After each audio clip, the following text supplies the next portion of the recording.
Nous allons voir dans ce tuto comment passer de la formule d'une fonction linéaire à son tableau de valeurs associé.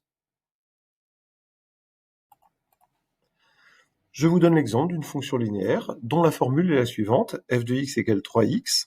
Nous souhaitons obtenir le tableau de valeurs de cette fonction linéaire. La première chose à faire, c'est toujours d'analyser la situation. Vous avez une fonction linéaire, ce qui veut dire que le tableau de valeurs que vous recherchez est obligatoirement un tableau de proportionnalité. S'il s'agit d'un tableau de proportionnalité, comment obtenir son coefficient de proportionnalité? Donc là, la réponse est assez simple. Le coefficient de proportionnalité du tableau de valeurs correspond au coefficient directeur de la fonction linéaire qui lui est associée. Alors, là, je parle de vocabulaire un peu plus délicat. Qu'est-ce qu'un coefficient directeur? Un coefficient directeur, c'est le nombre, au niveau de la formule de la fonction linéaire, c'est le nombre qui est devant x. Par exemple, voilà des exemples de fonctions linéaires, f de x égale 2x, f de x égale 2,5x. C'est toujours la formule un nombre fois x. Et le nombre qui est devant la fonction linéaire, devant x, dans cette fonction linéaire, c'est ce nombre qu'on appelle le coefficient directeur et qu'on représente en général avec la lettre petit a. Donc revenons à notre situation.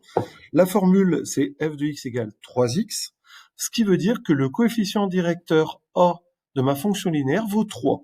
Puisque le coefficient directeur vaut 3, le coefficient de proportionnalité du tableau de valeurs qui lui est associé, c'est 3 aussi. C'est pour cela qu'au niveau de mon tableau de valeurs, j'ai installé une bulle, et dans la bulle, j'ai dit qu'on passe de x à son image f en multipliant par 3. À présent, pour compléter mon tableau de valeurs, je vais prendre des valeurs quelconques pour x. Vous prenez les valeurs que vous voulez. Vous pouvez prendre 2, 3, ce qui vous chante. Moi, en général, je prends moins 1 et 1, mais c'est pas obligé. Donc, je prends des valeurs quelconques pour x, moins 1 et 1, et à présent, je vais calculer les images de x par cette fonction f. Pour obtenir ces images, je vais tout simplement utiliser mon coefficient de proportionnalité.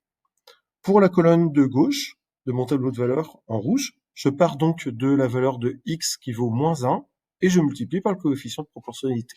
Moins 1 fois 3, j'obtiens une valeur de moins 3 pour son image f.